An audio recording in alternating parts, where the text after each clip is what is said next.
संस्कृत का एक चैप्टर हम लोग समाप्त करेंगे। लगातार इस टाइम हम लोग हिंदी और संस्कृत एक दिन में एक चैप्टर का स्कीम लेकर के चल रहे हैं, 1 डे 1 चैप्टर। तो प्यारे बच्चों, कल हम लोग हिंदी का एक चैप्टर देखे थे, आज हम लोग संस्कृत का एक चैप्टर देखेंगे। तो आप सभी बच्चे जल्दी से जल्दी तैयार हो जाइए, एकदम अच्छे तरीके से, एकदम शानदार तरीके से, पूरी कंसंट्रेशन के साथ आज इस क्लास को पूरा करिए और समझिए कि संस्कृत का जो हमारा दूसरा नंबर चैप्टर है, जिसका नाम है पाटलिपुत्र वैभवम, पाटलिपुत्र वैभवम, इसी चैप्टर को आज हम लोग पढ़ने जा रहे हैं। इस चैप्टर का पूरा हिंदी अर्थ यानी कि संस्कृत से हिंदी में अर्थ करके हम आपको समझाएंगे। साथ ही साथ इस चैप्टर का पूरा प्रश्नोत्तर, ये सब कुछ आज ही हम लोग कंप्लीट करेंगे। तो फटाफट से आप सभी बच्चे लोग तैयार हो जाइए ताकि आज इस बेहतरीन सी क्लास को एकदम और बेहतरीन बनाया जाए और अच्छे तरीके से हम इस चैप्टर को समाप्त कर सकें।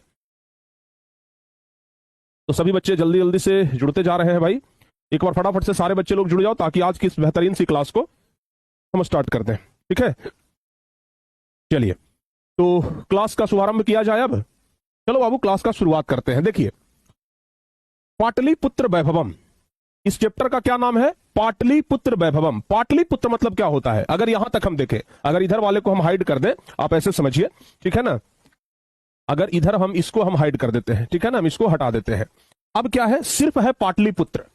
तो पाटलिपुत्र का मतलब होता है पटना। पटना का जो पहले नाम था ना, वो पाटलिपुत्र ही था, अब पटना हो गया है, लेकिन पटना को पहले पाटलिपुत्र के नाम से ही जाना जाता था। तो पाटलिपुत्र कहने का मतलब होता है पटना, ध्यान रखिएगा। और पाटलिपुत्र में इधर जुट गया है वैभवम, मतलब वैभव, गुण, गान, ठीक है ना, यानी कि पटना के वैभव के बारे में हम लोग आज इस चैप्टर में पढ़ेंगे। यानी कि बिहार की जो राजधानी है पटना, इसी पटना के बारे में हमें इस चैप्टर में पढ़ना है। तो चलिए आज इस चैप्टर को एकदम अच्छे तरीके से पढ़ाते हैं। चूंकि हम खुद पटना में रहते हैं, पटना से ही अभी हम ये क्लास ले रहे हैं, तो हम पटना के बारे में बहुत बेहतरीन तरीके से आपको बता सकते हैं, ठीक है ना। पटना के हर एक चीज के बारे में बहुत शानदार तरीके से आपको बताएंगे। तो आइए आज जिस शहर में हम रह रहे हैं उस शहर के बारे में पढ़ते हैं, बिहार की राजधानी के बारे में पढ़ते हैं। तो चलो बाबू आज हम इस चैप्टर को बहुत अच्छे तरीके से समझ लेते हैं, ठीक है ना। ऐसे आप में से कितने ऐसे बच्चे हैं जो पटना आए हैं? आप में से कितने ऐसे बच्चे हैं जो ऑलरेडी पटना आए हुए हैं? एक बार कमेंट करके जरा बताइए, आप में से कितने ऐसे बच्चे हैं जो पटना आए हुए हैं? कोई अगर आए हैं तो बताइए। बहुत सारे बच्चे आए हैं? Yes sir, yes sir, yes sir, हम आए हैं सर। नहीं सर कुछ बच्चे नहीं भी आए हैं, लेकिन खैर पटना बहुत दूर नहीं है, आप ही के राज्य की राजधानी है, कभी भी मौका मिले तो जरूर घूम लीजिएगा। तो आइए प्यारे बच्चों, अब हम लोग एकदम बेहतरीन तरीके से पटना के बारे में समझते हैं। आपके संस्कृत के किताब में, आपका जो ये संस्कृत का किताब है, इस किताब में पटना के चैप्टर के बारे में पहले कुछ बताया गया है। कहा गया है कि बिहार राज्य की राजधानी पाटलिपुत्र नगर, ध्यान से सुनिएगा, ऐसे तो आपको पता ही है कि बिहार की राजधानी कहां है। तो बिहार राज्य की राजधानी पाटलिपुत्र नगर को सभी कालों में महत्वपूर्ण स्थान है। ऐसे प्यारे बच्चे, आपके किताब में ना ये सब कुछ संस्कृत में लिखा हुआ है, लेकिन चूंकि हम आपको पहले भी कई बार बता चुके हैं कि आपके परीक्षा में संस्कृत में क्वेश्चन नहीं आता है, आपके परीक्षा में क्वेश्चन हिंदी में आता है। तो इसलिए हम ये भी जो भी पूरा चैप्टर है, पूरे चैप्टर का हिंदी अर्थ हम आपको एकदम हिंदी की कहानी की तरह समझा देते हैं, ठीक है ना। ठीक है बाबू, ध्यान से सुनिएगा। तो कहा गया है कि पटना राज्य की राजधानी पाटलिपुत्र नगर को सभी कालों में महत्वपूर्ण स्थान है। यानी कि चाहे कोई भी काल रहे, कोई भी समय रहे, पटना को बहुत महत्वपूर्ण माना गया है। कहा जाता है कि पटना का जो इतिहास है वो लगभग 2500 वर्ष पुराना है। यानी पटना का इतिहास कितना वर्ष पुराना है? तो याद रखिएगा, पटना का इतिहास 2500 वर्ष पुराना है। कई बार परीक्षा में यह सवाल आ जाता है कि पटना का इतिहास कितना पुराना है, तो बताइएगा कि पटना का इतिहास 2500 वर्ष पुराना है, ठीक है ना। तो पटना का इतिहास 2500 वर्ष पुराना है। पटना में धार्मिक क्षेत्र, उद्योग क्षेत्र और राजनीतिक क्षेत्र विशेष रूप से ध्यान आकर्षण करता है। यानी पटना में धार्मिक क्षेत्र भी है। अब बाबू हम आपको धार्मिक क्षेत्र के बारे में बताते हैं। पटना में ऐसे कई सारे मंदिर हैं, मस्जिद हैं, ध्यान रखिएगा। खास करके अगर हम मंदिर की बात करें तो सबसे प्राचीन मंदिर, जिनको कि पटना की पालिका देवी भी कहते हैं, ऐसा कहा जाता है कि पटना शहर को ही वो संभाल करके रखी हुई हैं और उस देवी का नाम है पटन देवी। तो पटन देवी का नाम आप लोग जरूर सुने होंगे। पटना की पालिका देवी पटन देवी को ही कहा जाता है। तो पटन देवी का नाम सुने हैं, अगम कुआं का नाम सुने होंगे, महावीर मंदिर का नाम सुने होंगे, इस्कॉन टेम्पल का नाम सुने होंगे। ये सब पटना का प्राचीन मतलब बहुत प्रसिद्ध धार्मिक स्थल है। सबसे ज्यादा तो आजकल के में महावीर मंदिर, जिनको हनुमान मंदिर भी कहते हैं, बहुत ज्यादा प्रचलित है। लोग अगर पटना आते हैं तो हनुमान मंदिर जरूर जाते हैं, भगवान हनुमान का दर्शन जरूर करते हैं, बजरंगबली का आशीर्वाद जरूर लेते हैं। तो धार्मिक क्षेत्र पटना बहुत ज्यादा है। अब बात करते हैं उद्योग क्षेत्र। प्यारे बच्चों, पटना में कई सारे उद्योग धंधे चलते हैं। पटना का खास करके, आप हम पटना में रहते हैं तो हम जानते हैं, दीदारगंज साइड आप अगर चले जाएंगे, पटना में एक जगह है दीदारगंज, जो कि पटना साहिब के आसपास में है, जहां पर गुरु गोविंद सिंह का जन्म हुआ था। वहीं पर ना बगल में एक जगह है दीदारगंज। तो दीदारगंज में आप जाएंगे ना तो बहुत सारा लोहा का फैक्ट्री, चमड़ा का फैक्ट्री, जो टायर होता है ना गाड़ी में लगता है वो टायर का फैक्ट्री, बहुत सारा उधर फैक्ट्री है, उद्योग है। तो पटना में कई सारे उद्योग क्षेत्र भी हैं। और राजनीतिक क्षेत्र, जितने भी विधायक हो गए बिहार में, जितने भी विधायक हैं उनका रहने सहने का आवास पटना में है, विधानमंडल पटना में है, विधानसभा पटना में है। नीतीश कुमार जो मुख्यमंत्री थे और अभी जो सम्राट चौधरी है, ये सब पटना में ही रहते हैं। मतलब पूरे बिहार को कहां से संभाला जाता है? पटना से। सचिवालय कहां है? पटना में। तो पटना में ना धार्मिक क्षेत्र भी है, उद्योग क्षेत्र भी है और राजनीतिक क्षेत्र भी है, जो हम लोगों का ध्यान आकर्षित करता है। कहते हैं कि विदेशी यात्री जिनका नाम है मेगास्थनीज, फाहियान, हुएनसांग, इतसिंग, ये सब पाटलिपुत्र का वर्णन अपने अपने स्मरण ग्रंथों में किया है। यानी कई सारे विदेशी यात्री भारत घूमने के लिए आए और जब पटना शहर आए तो पटना से इतने ज्यादा प्रेरित हुए कि अपने रचना में उन्होंने पटना शहर के बारे में जिक्र किया है। कई सारे विदेशी यात्री आए, जिसमें मेगास्थनीज का नाम आता है, फाहियान का नाम आता है, हुएनसांग का नाम आता है, इतसिंग का नाम आता है। ये सब ऐसे विदेशी यात्री हैं जो पाटलिपुत्र यानी पटना का वर्णन बहुत विस्तार से किए हैं अपने अपने स्मरण ग्रंथों में। इस पाठ में पाटलिपुत्र वैभव का सामान्य परिचय है, यानी कि ये जो पूरा पाठ है, इस पाठ में पटना के ही बारे में सामान्य परिचय दिया गया है। यानी कि इस पाठ में हम लोग पटना के बारे में ही पढ़ेंगे। तो आइए, ये तो हो गया चैप्टर का परिचय। अब यहां से कुछ कुछ ऑब्जेक्टिव सवाल बन जाएगा, जैसे ये वाला, पटना का इतिहास कितना वर्ष पुराना है? तो ये बहुत इंपॉर्टेंट क्वेश्चन है, याद रखना 2500 वर्ष पुराना है। ठीक है ना? चलो भाई, अब आगे बढ़ते हैं बाबू, पटना के बारे में जानते हैं। कहा गया है कि भारत के प्राचीन नगरों में पाटलिपुत्र जो गंगा के किनारे बसा हुआ है। यहां से भी एक क्वेश्चन ऑब्जेक्टिव का बनेगा कि पटना किस नदी के किनारे बसा हुआ है? तो बताइएगा कि पटना गंगा नदी के किनारे बसा हुआ है। पटना किस नदी के किनारे है? गंगा नदी के किनारे। तो भारत के प्राचीन नगरों में पटना जो कहां पर है? गंगा नदी के किनारे बसा हुआ है। बहुत ही विचित्र शहर है। पटना को कहा गया है कि पटना जो है यह बहुत ही विचित्र शहर है। ठीक है। उसके विषय में दामोदर गुप्त नाम के कवि अपने काव्य है कुटनिमतम काव्य, ठीक है ना, उसमें कहा है। तो यहां से देखो ऑब्जेक्टिव क्वेश्चन बन गया, कुटनिमतम काव्य के लेखक कौन है? तो जवाब होगा दामोदर गुप्त। क्वेश्चन आएगा दामोदर गुप्त ने कौन सा रचना किया? तो दामोदर गुप्त ने कुटनिमतम काव्य नामक रचना किया। तो यही सब जगह से ना ऑब्जेक्टिव उठा उठा करके पूछ लिया जाता है। तो दामोदर गुप्त नाम के जो कवि हैं वह अपने कुटनिमतम काव्य नामक रचना में पटना के बारे में क्या लिखते हैं? वो पटना के बारे में लिखते हैं कि अस्ति महितल तिलकम सरस्वती कुल गृहम महानगरम। पटना के बारे में दामोदर गुप्त नाम के कवि अपने रचना कुटनिमतम काव्य में लिखते हैं कि अस्ति महितल तिलकम सरस्वती कुल गृहम महानगरम। महितल तिलकम यानी कि पटना को स्वर्ग के समान सुंदर बताया गया है। पटना को किसके समान? तो पटना को महितल तिलकम यानी कि घर से भी बढ़िया स्वर्ग के समान सुंदर बताया गया है। ध्यान रखिएगा, सरस्वती कुलगृह माता सरस्वती का घर बताया गया है पटना को, और महानगर महानगर बताया गया है कि पटना जो है एक महानगर है। कहा जाता है कि नामना पाटलिपुत्रम परिभूत पुरंदर स्थानम। परिभूत पुरंदर स्थानम मतलब होता है स्वर्ग के समान सुंदर, स्वर्ग से भी सुंदर। ध्यान रखिएगा, तो पाटलिपुत्र जो सरस्वती के घर के समान सुंदर और स्वर्ग के समान पवित्र है, जिसका नाम क्या है? पाटलिपुत्र है। तो क्वेश्चन आएगा कि परिभूत पुरंदर स्थानम की संज्ञा किसे दी गई है? परिभूत पुरंदर स्थानम यानी कि स्वर्ग से भी सुंदर शहर किस शहर को कहा जाता है? तो क्या बताइएगा? स्वर्ग से भी सुंदर कहा जाता है पटना को। स्वर्ग से भी सुंदर पटना को कहा जाता है। तो प्यारे बच्चों याद रखना इस बात को कि अस्ति महितल तिलकम सरस्वती कुलगृह, सरस्वती का कुलगृह किस शहर को कहा जाता है? तो यह भी याद रखिएगा, सरस्वती का कुलगृह पटना को ही कहा जाता है। ठीक है ना? तो सरस्वती का कुलगृह और परिभूत पुरंदर स्थानम की संज्ञा जो है वो पटना को ही दिया गया है, यह बात याद रखिएगा। कहते हैं कि इतिहास में सुना जाता है कि गंगा के किनारे बुद्ध के समय में पाटली ग्राम अवस्थित था। भगवान बुद्ध के समय में अगर हम चलते हैं तो भगवान बुद्ध के समय में गंगा के किनारे एक छोटा सा गांव था जिसका नाम था पाटली ग्राम। पाटली ग्राम याद रखिएगा, यही पाटली ग्राम जो कि पटना का ही पुराना नाम है पाटली ग्राम, जहां भगवान बुद्ध बहुत बार आए। यानी कि जो पाटली ग्राम है यहां भगवान बुद्ध बहुत बार आए थे। भगवान बुद्ध का कहना था कि यह ग्राम महानगर होगा। यानी कि भगवान बुद्ध जो है वो उसी समय भविष्यवाणी कर दिए थे कि यह जो पाटली ग्राम है एक दिन महानगर जरूर होगा, मतलब बहुत बड़ा नगर बनेगा। ठीक है ना? भगवान बुद्ध जो है वो उसी समय भविष्यवाणी कर दिए थे, अपने समय में भविष्यवाणी कर दिए थे कि यह जो पाटली ग्राम है एक न एक दिन महानगर जरूर बनेगा। लेकिन यह जो शहर है, यह जो नगर है, यह जो पाटली ग्राम है, जब बड़ा नगर बनेगा तो यह किस चीज का? ध्यान रखिएगा, झगड़ा, झंझट, कलह, आग लगी और बाढ़ के भय से सदा ग्रसित रहेगा। यानी कि भगवान बुद्ध ये भविष्यवाणी तो जरूर किए थे कि एक दिन यह जो शहर है यह बहुत बड़ा शहर बनेगा। पटना के बारे में, पाटलीग्राम के बारे में बोले थे कि यह एक दिन बहुत बड़ा नगर बनेगा, लेकिन यहां पर हमेशा कलह होते रहेगा। कहा जाता है कि पटना में हमेशा कलह होते रहेगा, आग लगी होते रहेगा और बाढ़ का भय हमेशा पटना में बना रहेगा। ठीक है। अच्छा, कालांतर में यह पाटलीग्राम ही पाटलिपुत्र कहा गया, यानी कि इसी पाटलीग्राम को ही पाटलिपुत्र कहा जाता है। यानी कि पटना का ही पुराना नाम पाटलीग्राम भी है और पटना का ही पुराना नाम पाटलिपुत्र भी है, दोनों याद रखिएगा। अब आगे कहते हैं कि चंद्रगुप्त मौर्य के, ध्यान से सुनिएगा, कहते हैं कि चंद्रगुप्त मौर्य के काल में इस नगर की शोभा और रक्षा व्यवस्था अति उत्तम थी।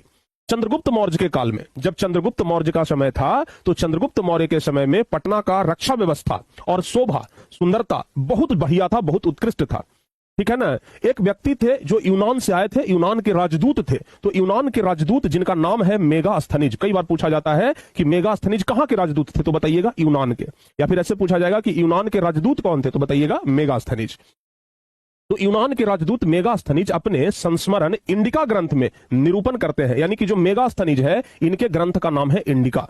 कई बार परीक्षा में पूछा जाएगा इंडिका के लेखक कौन है, तो बताइएगा मेगास्थनीज। मेगास्थनीज कहां के व्यक्ति थे, कहां के राजदूत थे, तो यूनान के, ध्यान रखिएगा।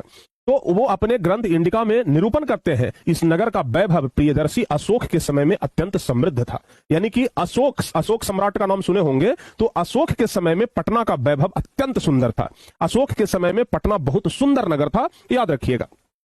बहुत प्राचीन समय से पाटलिपुत्र का प्राचीन शिक्षा व्यवस्था प्रचलित था। यानी कि आज भी पटना में शिक्षा व्यवस्था बहुत प्रचलित है, लेकिन पहले भी पटना में शिक्षा व्यवस्था बहुत प्रचलित था। ठीक है ना, ध्यान रखिएगा। ऐसा राजशेखर की अपनी काव्य मीमांसा ग्रंथ में सादर स्मरण किया गया है। यानी कि पटना का शिक्षा व्यवस्था बहुत बढ़िया था। ऐसा कहां पर लिखा हुआ है, तो काव्य मीमांसा में लिखा हुआ है। काव्य मीमांसा नामक ग्रंथ में लिखा हुआ है। और काव्य मीमांसा नामक ग्रंथ को कौन लिखे हैं, तो राजशेखर लिखे हैं। काव्य मीमांसा नामक ग्रंथ को कौन लिखे हैं, तो राजशेखर लिखे हैं, ध्यान रखिएगा इस बात को। यहां बरसों बरस तक पाणिनि, पिंगल, व्याधि, पतंजलि जैसे विद्वान ज्ञान का विस्तार कर ख्याति प्राप्त किए। यानी कि पटना जैसे शहर में बड़े बड़े विद्वान आए, जिसमें कि पाणिनि, पिंगल का नाम आता है, व्याधि का नाम आता है, पतंजलि का नाम आता है। बड़े बड़े विद्वान यहां पर ख्याति प्राप्त कर चुके हैं।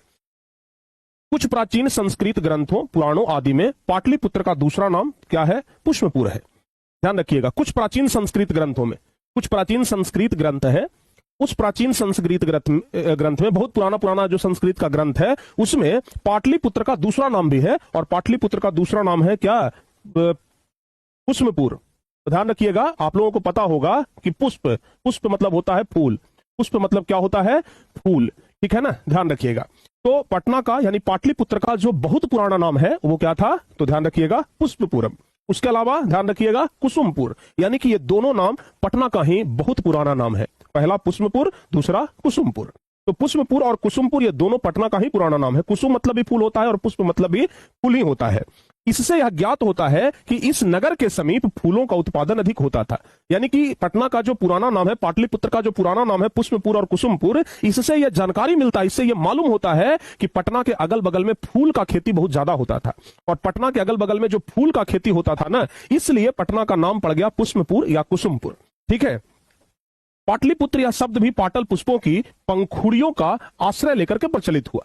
पाटल पुष्प, पाटल मतलब होता है गुलाब, तो पाटल पुष्पों की पंखुड़ियों के नाम पर ही इसका नाम पड़ा पाटलिपुत्र। ठीक है ना, ध्यान रखिएगा।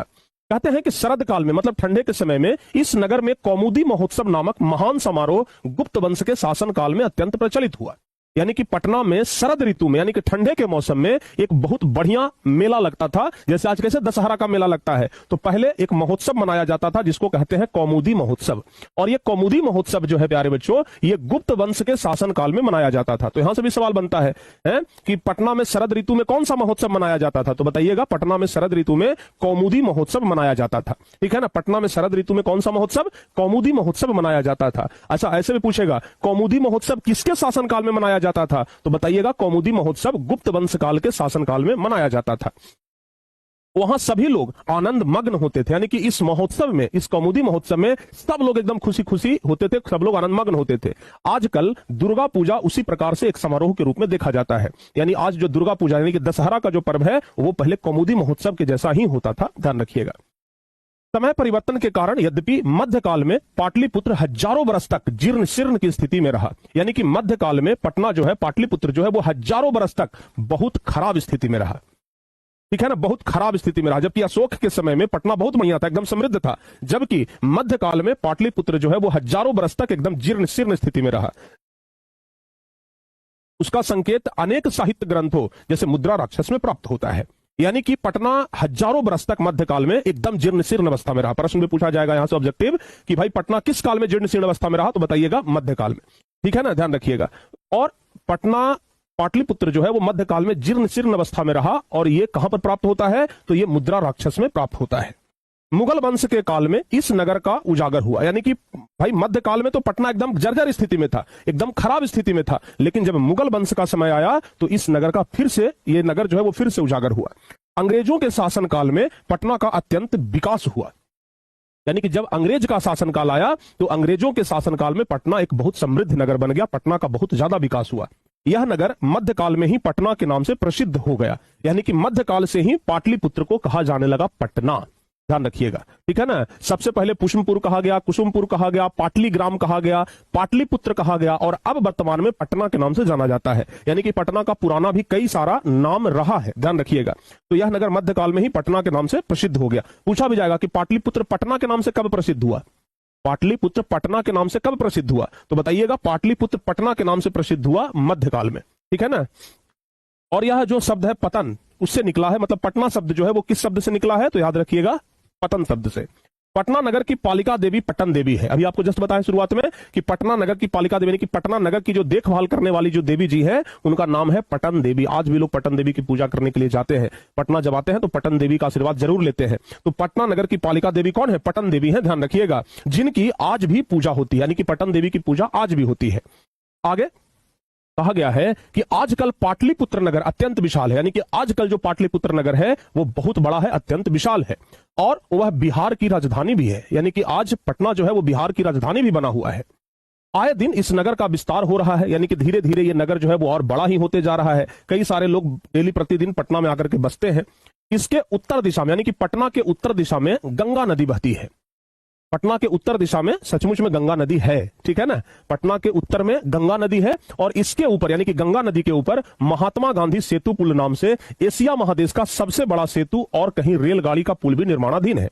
यानी कि आज पटना में जो गंगा नदी है, उस गंगा नदी के ऊपर एक समय में एशिया का सबसे बड़ा पुल कहा जाता था, सबसे लंबा पुल कहा जाता था, लेकिन अब तो इससे भी लंबा लंबा पुल बन गया है। लेकिन महात्मा गांधी सेतु पुल ये गंगा नदी के ऊपर में ही है। कई बार परीक्षा में सवाल भी आ जाता है कि महात्मा गांधी सेतु पुल किस नदी के ऊपर है, तो गंगा नदी के ऊपर, ध्यान रखिएगा। और कई साले रेलगाड़ी का भी जो पुल है वो निर्माणाधीन है, निर्माण, हालांकि अब तो निर्माण हो गया है, जिसको दीघा पुल कहते हैं, ठीक है ना। ये तो किताब में लिखा हुआ है कि निर्माणाधीन है, लेकिन अभी वास्तव में निर्माण हो गया है। पटना का जो मरीन ड्राइव है, मरीन ड्राइव के जस्ट बगल में दीघा पुल है, और दीघा पुल से सीधे गंगा नदी से आप पार करेंगे। नीचे नीचे रेलगाड़ी जाता है, ऊपर से नीचे नीचे रेलगाड़ी जाता है, और ऊपर से 4 व्हीलर 2 व्हीलर ये सब जाता है।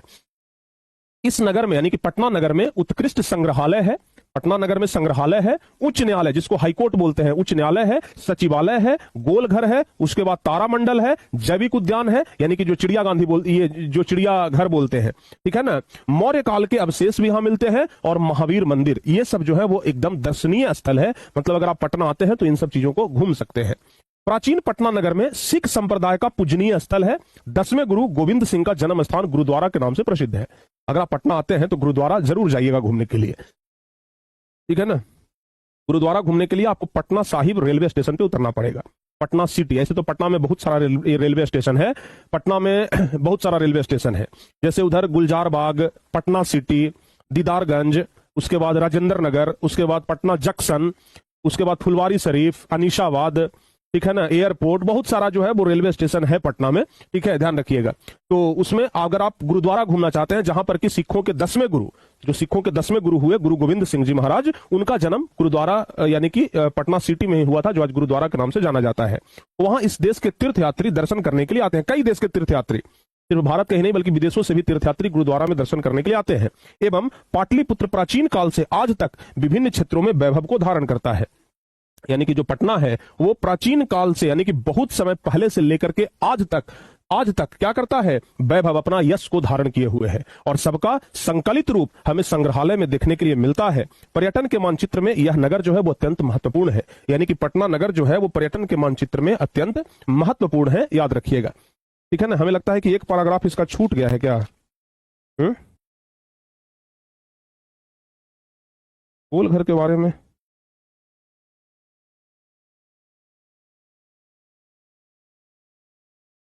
गोल घर के बारे में बताया है इसमें। गोल घर तो यहां पर चर्चा किए हैं, ठीक है ना, और तो बाकी सब कुछ हम बता ही दिए हैं। हालांकि पता नहीं इसमें दिया है कि नहीं दिया है, हम आपको बता देते हैं। ये जो गोल घर है ना, इसका निर्माण हुआ था अनाज रखने के लिए। हालांकि निर्माण हुआ था अनाज रखने के लिए, लेकिन बहुत ज्यादा इसमें अनाज रखाया नहीं। लेकिन पटना का गोल घर जो है इसका निर्माण हुआ था किस लिए, अनाज रखने के लिए, ध्यान रखिएगा। ये शायद किताब में लगता है नहीं दिया हुआ है, ठीक है ना। पूरा तो हम पढ़ा दिए, ठीक है, लेकिन किताब में ये नहीं दिया हुआ है। चलिए कोई बात नहीं, इसको आप लोग ध्यान रखिएगा। तो यही पटना के बारे में पूरा वर्णन है जो कि हम आपको पूरा कंप्लीट करा दिए, ठीक है बाबू। पटना के बारे में जो भी चीजें पूछा जाएगा, जो भी चीजें पटना के बारे में इस चैप्टर में दिया हुआ है, सब कुछ हम आप लोगों को कंप्लीट करा दिए, पूरा हम आप लोगों को बता दिए। अब आइए प्यारे बच्चों, अब सीधे इस चैप्टर का क्वेश्चन आंसर हम लोग देखते हैं। देखिए कितना बढ़िया बढ़िया क्वेश्चन है और आप लोग तुरंत सारे क्वेश्चन का आंसर भी दे सकते हैं, इतना आसान आसान क्वेश्चन है। तो चलिए पहला नंबर क्वेश्चन से हम लोग देखना शुरू करते हैं। पहला नंबर क्वेश्चन जो है वो कह रहा है कि प्राचीन संस्कृत ग्रंथों में पाटलिपुत्र की ख्याति किस रूप में थी, यानी कि पटना की जो ख्याति थी वह किस रूप में थी, या प्राचीन संस्कृत ग्रंथों में वर्णित पटना के विभिन्न नामों का उल्लेख करें। पटना के विभिन्न नामों का उल्लेख करना है कि भाई पटना के विभिन्न नामों के बारे में बताइए। तो लिखेंगे प्राचीन संस्कृत ग्रंथों में और पुराणों में पाटलिपुत्र का नाम ही क्या था, पुष्पपुर या कुसुमपुर था, ठीक है ना। पटना यानी पाटलिपुत्र का नाम ही पुष्पपुर या कुसुमपुर माना जाता है। इस नगर के समीप पाटल पुष्पों का उत्पादन होता था, यानी कि पटना के समीप ही पाटल पुष्पों का उत्पादन होता था, इसलिए संभवतः पाटलिपुत्र शब्द भी यहां पाटल पुष्पों के कारण ही प्रचलित हुए। यानी कि पटना के अगल बगल में गुलाब का खेती होता था, पाटल पुष्प का खेती होता था, इसलिए पटना का जो नाम है वो क्या पड़ गया, पाटलिपुत्र पड़ गया। शरद काल में कौमुदी महोत्सव मनाया जाता था, यह महोत्सव दुर्गा पूजा के जैसा ही होता था। शरद काल में कौमुदी महोत्सव मनाया जाता था जो दुर्गा पूजा के जैसा ही होता था। तो क्या क्या पटना के बारे में वर्णन करना है, ये सब कुछ हम लोग पहले नंबर क्वेश्चन में कंप्लीट कर दिए हैं। दूसरा क्वेश्चन है पाटलिपुत्र का पुष्पपुर या कुसुमपुर उल्लेख कहां है। तो लिखेंगे पाटलिपुत्र का पुष्पपुर या कुसुमपुर उल्लेख कुछ प्राचीन संस्कृत ग्रंथों और पुराण आदि में प्राप्त होता है। यानी कि पटना का जो पुराना नाम है पुष्पपुर या कुसुमपुर, ये पुराणों में और कुछ संस्कृत ग्रंथों में लिखा हुआ मिल जाता है, ठीक है ना, ध्यान रखना बाबू। तीसरा नंबर क्वेश्चन है प्राचीन काल से ही पाटलिपुत्र कैसे नगर के रूप में प्रसिद्ध है। प्राचीन काल से ही पटना जो है वो कैसे नगर के रूप में प्रसिद्ध है। तो लिखेंगे प्राचीन काल से ही पाटलिपुत्र अत्यंत समृद्ध नगर के रूप में प्रसिद्ध है, मतलब एकदम बढ़िया नगर के रूप में प्रसिद्ध है। बहुत प्राचीन समय से पाटलिपुत्र का प्राचीन शिक्षा व्यवस्था बहुत प्रचलित था, ऐसा राजशेखर की अपनी काव्य मीमांसा ग्रंथ में सदर स्मरण किया गया है। यानी कि पटना के बारे में कहा गया है कि इसकी शिक्षा व्यवस्था अत्यंत बढ़िया था, अत्यंत उत्कृष्ट था। यहाँ बरसों बरस तक पाणिनि, पिंगल, व्याधि, पतंजलि जैसे विद्वान ज्ञान का विस्तार कर ख्याति प्राप्त किए हैं। यानी कि पाणिनि, पिंगल, व्याधि, पतंजलि जैसे विद्वान जो है वो ज्ञान का प्राप्त करके ख्याति को प्राप्त किए हैं, ऐसा कहा गया है। अगला है चौथा नंबर, पटना के प्रमुख दर्शनीय स्थलों का उल्लेख करें।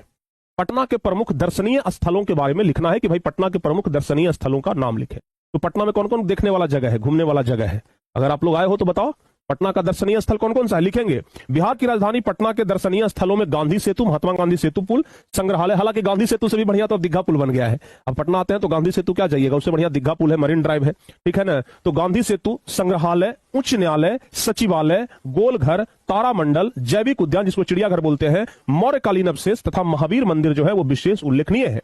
इसके अतिरिक्त सिख धर्म के 10वें गुरु गुरु गोविंद सिंह का जन्म स्थान जो गुरुद्वारा के नाम से जाना जाता है वो पटना साहिब में है, जहां पूरे विश्व से सिख संप्रदाय के लोग यहां घूमने के लिए आते हैं। तो ये सब जगह पटना में क्या है, दर्शनीय स्थल है जो कि उल्लेख किया गया है। खूब बढ़िया से आंसर लिख लेंगे। ये सब क्वेश्चन में कोई जान है, ये सब क्वेश्चन का आंसर तो आप अपने मन से दे सकते हैं, बिना क्वेश्चन बिना चैप्टर पढ़े हुए दे सकते हैं। चलिए आगे बढ़ते हैं। पांचवा नंबर क्वेश्चन, पाटलीग्राम के संबंध में भगवान बुद्ध ने क्या कहा था। पाटलीग्राम के संबंध में भगवान बुद्ध ने क्या कहा था। तो लिखेंगे पाटलीग्राम के बारे में महात्मा बुद्ध ने भविष्यवाणी की थी कि भविष्य में यह महानगर बनेगा। यानी कि भगवान बुद्ध पटना के बारे में बहुत समय पहले ही भविष्यवाणी कर दिए थे कि यह एक दिन, पाटलीग्राम जो गांव है, यह एक दिन महानगर बनेगा। लेकिन यहाँ कलह, अग्निदा यानी कि झगड़ा झंझट, आग लगना और जलपुर यानी कि बाढ़ की समस्या से ग्रसित रहेगा, इसका भय सर्वदा लगा रहेगा। यानी कि भगवान बुद्ध पहले ही भविष्यवाणी कर दिए थे कि पाटलीग्राम जो है वो एक दिन महानगर जरूर बनेगा, लेकिन ये कलह का घर होगा, यहां हमेशा आग का खतरा और बाढ़ का खतरा बना रहेगा। ठीक है ना। चलिए छठा नंबर क्वेश्चन है, राजशेखर ने पटना का उल्लेख किस रूप में किया है? राजशेखर जो है वो पटना के बारे में क्या बताते हैं? बताओ बाबू, राजशेखर पटना के बारे में क्या बताते हैं? राजशेखर का रचना है काव्य मीमांसा। तो राजशेखर ने अपने ग्रंथ काव्य मीमांसा में पाटलिपुत्र को विद्या की देवी सरस्वती की प्राचीन परंपरा वाला चित्र स्वीकार किया है। यानी कि राजशेखर जो है वो अपनी रचना काव्य मीमांसा में पटना के बारे में कहते हैं कि पटना विद्या की देवी मां सरस्वती का कुल गृह है एवं शिक्षा शास्त्रियों की महान परंपरा वाला प्रदेश घोषित किया गया है, जहां उपवर्ष वर्ष पाणिनि पिंगल वर रुचि और पतंजलि जैसे दिग्गज विद्वानों ने अपना कार्य किया। यानी कि बड़े बड़े विद्वान जो है वह पटना में आकर के रहे और ज्ञान प्राप्त किए। ऐसा जो है वो राजशेखर की रचना काव्य मीमांसा में मिल जाता है। अगला नंबर क्वेश्चन, 7वां नंबर, कौन कौन से विदेशी यात्री पटना आए थे? कौन कौन से विदेशी यात्री पटना आए थे? तो लिखेंगे कि पटना में पाटलिपुत्र में आने वाले विदेशी यात्रियों में यूनान के मेगास्थनीज, चीन के फाहियान नामक यात्री का उल्लेख प्राप्त होता है। इसके संस्मरण ग्रंथों में पाटलिपुत्र का उल्लेख मिलता है। यानी कि यूनान के जो यात्री थे जिनका नाम था मेगास्थनीज और चीन के यात्री जिनका नाम था फाहियान, इनको हुएनसांग भी कहा जाता है, ध्यान रखिएगा। चलिए आगे बढ़ते हैं। 8वां नंबर, पाटलिपुत्र के वैभव यानी कि विशेषताओं पर प्रकाश डालें। पाटलिपुत्र के विशेषताओं पर प्रकाश डालना है, पाटलिपुत्र के वैभव पर प्रकाश डालना है। तो लिखेंगे पाटलिपुत्र प्राचीन काल से ही अपनी समृद्धि और वैभव के लिए प्रसिद्ध रहा। यानी कि पटना जो है वो अपनी समृद्धि और अपनी वैभव के लिए हमेशा से प्रसिद्ध रहा है। विदेशी यात्रियों ने भी इसकी खूब प्रशंसा की है। मेगास्थनीज ने लिखा है कि चंद्रगुप्त मौर्य के समय इसकी सुंदरता और सुरक्षा व्यवस्था बहुत अच्छा था। मेगास्थनीज ने भी लिखा है कि चंद्रगुप्त मौर्य के समय पटना की जो सुंदरता है और पटना की जो रक्षा व्यवस्था है ये बहुत बढ़िया था। अशोक के शासनकाल में भी जो पटना नगर था बहुत ही ज्यादा समृद्ध था। आज पाटलिपुत्र पटना के नाम से जाना जाता है। यानी कि पाटलिपुत्र जो है वो मध्यकाल में ही पटना के नाम से जाना जाने लगा था, जहां पर कि संग्रहालय, गोलघर और जैविक उद्यान, संजय गांधी जैविक उद्यान नाम था, अब तो पटना जू नाम चेंज हो गया है, जैसे प्रसिद्ध स्थल जो है वो प्रसिद्ध है। इस प्रकार पाटलिपुत्र प्राचीन काल से आज तक अपने वैभव और गौरव के लिए प्रसिद्ध रहा है। यानी कि पटना जो है वो बहुत समय पहले यानी कि प्राचीन काल से लेकर के आज तक अपने वैभव के लिए, अपने यश के लिए जाना जाता है। ठीक है, चलिए आगे बढ़ते हैं। 9वां नंबर क्वेश्चन, पाटलिपुत्र वैभवम पाठ का वर्णन 4 से 5 वाक्यों में करें। पटना का वर्णन करना है, 4 से 5 वाक्यों में करना है, खूब बढ़िया से कर देंगे। लिखेंगे कि बिहार की राजधानी पटना को सभी कालों में सर्वश्रेष्ठ माना गया है। चंद्रगुप्त मौर्य काल में यहाँ की शोभा और रक्षा व्यवस्था अति उत्कृष्ट था। यानी चंद्रगुप्त मौर्य के समय में पटना का शोभा और रक्षा व्यवस्था बहुत बेजोड़ था, बहुत उत्कृष्ट था। राजशेखर ने अपने ग्रंथ काव्य मीमांसा में पाटलिपुत्र को विद्या की देवी सरस्वती की प्राचीन परंपरा वाला क्षेत्र स्वीकार किया है। यानी कि राजशेखर अपनी रचना काव्य मीमांसा में पाटलिपुत्र को माता सरस्वती विद्या की देवी का कुल गृह भी बताए हैं। चंद्रगुप्त मौर्य के काल में पाटलिपुत्र की रक्षा व्यवस्था अत्यंत उत्तम था। चंद्रगुप्त मौर्य के काल में भी पटना का जो रक्षा व्यवस्था था वो बहुत बेजोड़ था, अत्यंत उत्तम था, ध्यान रखिएगा। चलिए 10वां नंबर क्वेश्चन, कवि दामोदर गुप्त के अनुसार पाटलिपुत्र कैसा नगर है? दामोदर गुप्त के अनुसार पटना कैसा नगर है, पाटलिपुत्र कैसा नगर है, यह बताना है। तो लिखेंगे कवि दामोदर गुप्त के अनुसार पाटलिपुत्र यानी कि जो पटना है वो महानगर पृथ्वी पर बसे नगरों में सबसे श्रेष्ठ है। यानी कि जो दामोदर गुप्त है वो कहते हैं कि जो पटना है वो पूरे पृथ्वी पर सबसे श्रेष्ठ है, जबकि सच्चाई एकदम इससे अलग है। पटना बहुत गंदा शहर है, ठीक है ना। कचरा आपको सब जगह पर देखने के लिए मिलेगा, नाला खुल्लम खुल्ला ऐसे बहते हुए सब जगह पर देखने के लिए मिलेगा। और दामोदर गुप्त पता नहीं कहां पर घूम करके आ गए थे पटना में, कहते हैं कि पृथ्वी पर जितने भी नगर है सबसे सुंदर है। अरे पटना ये पूरे भारत का सबसे स्वच्छ, सबसे सुंदर शहर जो है ना, सबसे स्वच्छ शहर जो है, साफ सुथरा शहर जो है वो इंदौर को माना गया है, इंदौर। लेकिन दामोदर गुप्त पता नहीं कौन गली में घुस गए थे महाराज, इनको पटना बहुत साफ सुथरा नजर आ गया। ठीक है, कहते हैं कि पूरे पृथ्वी पर पटना जो है वो सबसे सुंदर है, श्रेष्ठ है। यहाँ सरस्वती के वंशज यानी विद्वान लोग बसते हैं। कवि ने इस महानगर की तुलना इंद्र की भरी पूरी नगरी से की है। इंद्र की भरी पूरी नगरी से पटना का तुलना किया गया है, हे भगवान।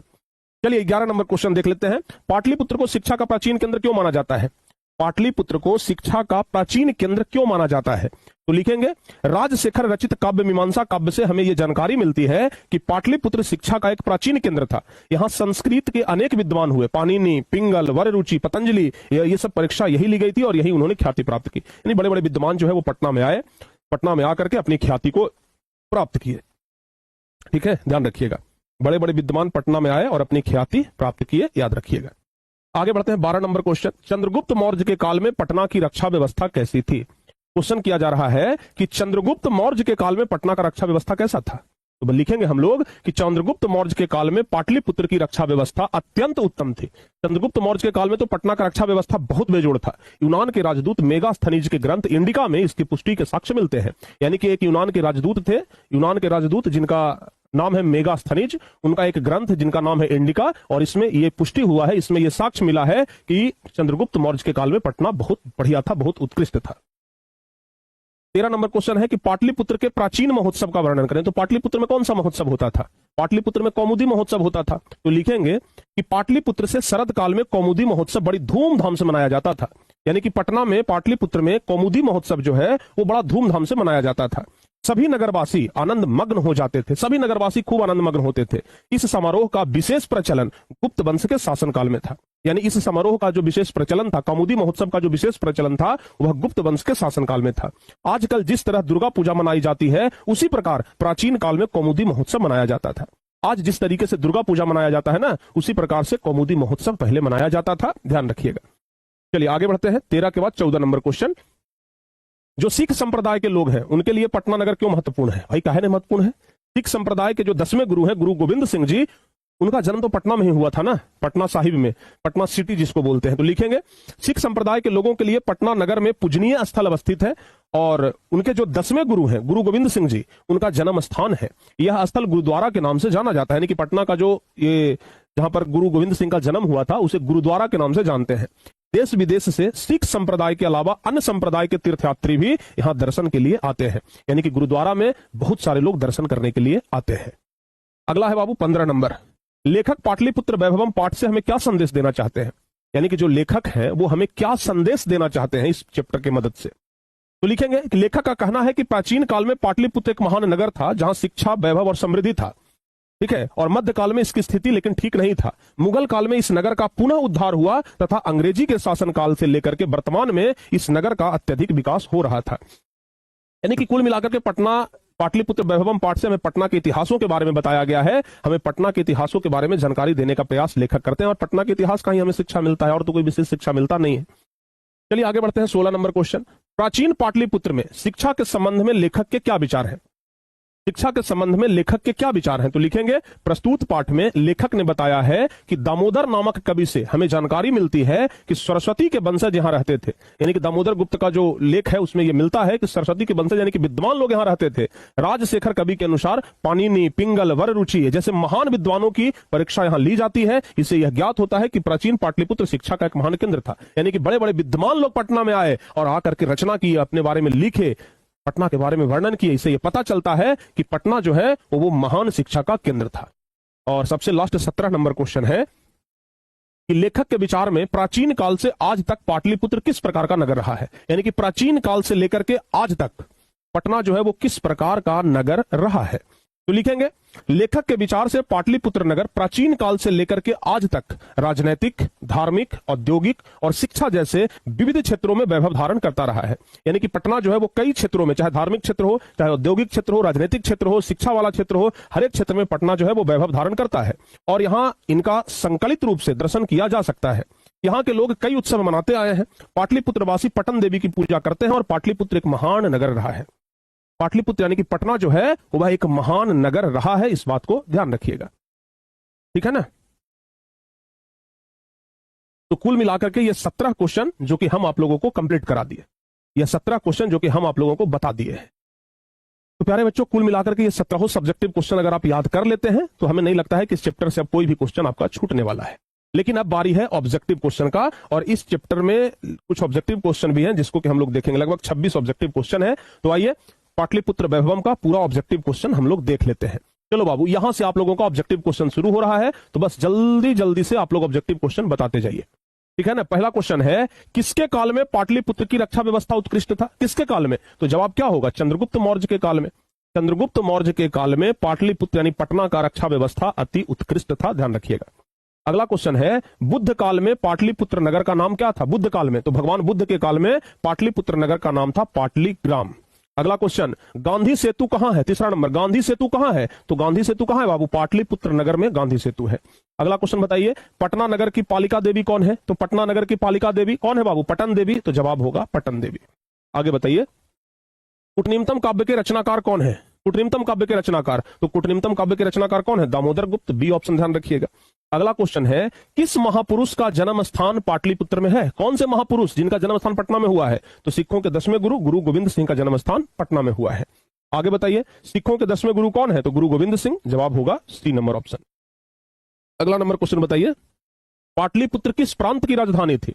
पाटलिपुत्र यानी कि पटना जो है वो किस प्रांत की राजधानी? तो पटना जो है वो पूरे बिहार प्रदेश की राजधानी, यानी कि ए नंबर ऑप्शन सही जवाब होगा। ठीक है, चलिए 9वां नंबर क्वेश्चन, दामोदर गुप्त ने किस काव्य की रचना की? दामोदर गुप्त, तो दामोदर गुप्त जो है वह काव्य में, दामोदर गुप्त कुटनिमतम काव्य का करते हैं ना, कुटनिमतम काव्य का ही करते हैं दामोदर गुप्त।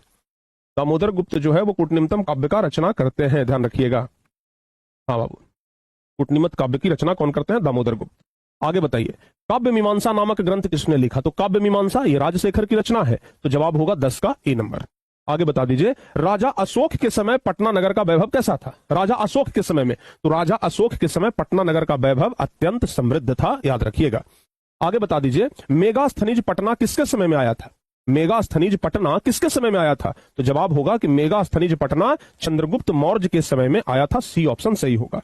आगे बताइए, पाटलिपुत्र पटना के नाम से कब से प्रसिद्ध हुआ? पाटलिपुत्र जो है वो पटना के नाम से कब प्रसिद्ध हुआ? तो पाटलिपुत्र मध्यकाल में पटना के नाम से प्रसिद्ध होता है।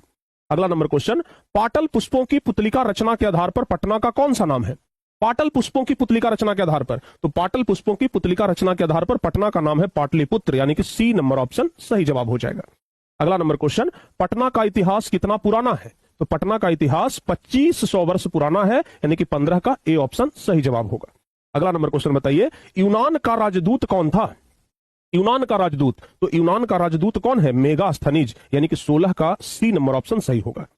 आगे बताइए, कौमुदी महोत्सव किस ऋतु में मनाया जाता है? कौमुदी महोत्सव, तो कौमुदी महोत्सव किस ऋतु में मनाया जाता है? तो जवाब होगा शरद ऋतु में कौमुदी महोत्सव मनाया जाता है। अगला नंबर क्वेश्चन, पटना नगर की पालिका देवी कौन है? पटना नगर की पालिका देवी, तो पटना नगर की पालिका देवी कौन है? पटन देवी, तो सी नंबर ऑप्शन सही हो जाएगा। आगे बता दीजिए, बिहार के किस नगर में गोलघर है? बिहार के किस नगर में गोलघर है भाई? तो जवाब होगा पाटलिपुत्र में, बिहार के पाटलिपुत्र नगर में गोलघर है। आगे बताइए, गुरु गोविंद सिंह का जन्म स्थल कहां है? गुरु गोविंद सिंह का जन्म स्थल, तो गुरु गोविंद सिंह का जन्म स्थल कहां है? पाटलिपुत्र में है, यानी कि 20 का ए ऑप्शन सही जवाब होगा। अगला नंबर क्वेश्चन, परिभूत पुरंदर स्थानम की संज्ञा किसे दी गई है? परिभूत पुरंदर स्थानम यानी कि स्वर्ग से भी सुंदर, तो परिभूत पुरंदर स्थानम की संज्ञा पाटलिपुत्र नगर को दिया गया है, यानी कि 21 का ए ऑप्शन सही होगा। अगला बताइए, सरस्वती का कुल गृह कौन सा महानगर था? सरस्वती का कुल गृह, तो सरस्वती का कुल गृह पाटलिपुत्र को ही तो कहा गया है ना, तो 22 का सी ऑप्शन होगा। अगला बताइए, पाटलिपुत्र नगरे प्रसिद्धम खाली स्थानस्ति, पाटलिपुत्र नगर में क्या प्रसिद्ध है? तो गोल गृहम, गोल घर प्रसिद्ध है, तो जवाब में यहां पर क्या भरा जाएगा? गोल गृहम, गोल गृहम, ठीक है ना, गोल गृहम याद रखिएगा। अगला नंबर क्वेश्चन, कौमुदी महोत्सव खाली स्थान अतीव प्रचलित है। कौमुदी महोत्सव जो है वह गुप्त शासन काल यानी कि गुप्त काल में बहुत ज्यादा प्रसिद्ध था, तो यहां पर गुप्त काल भरा जाएगा।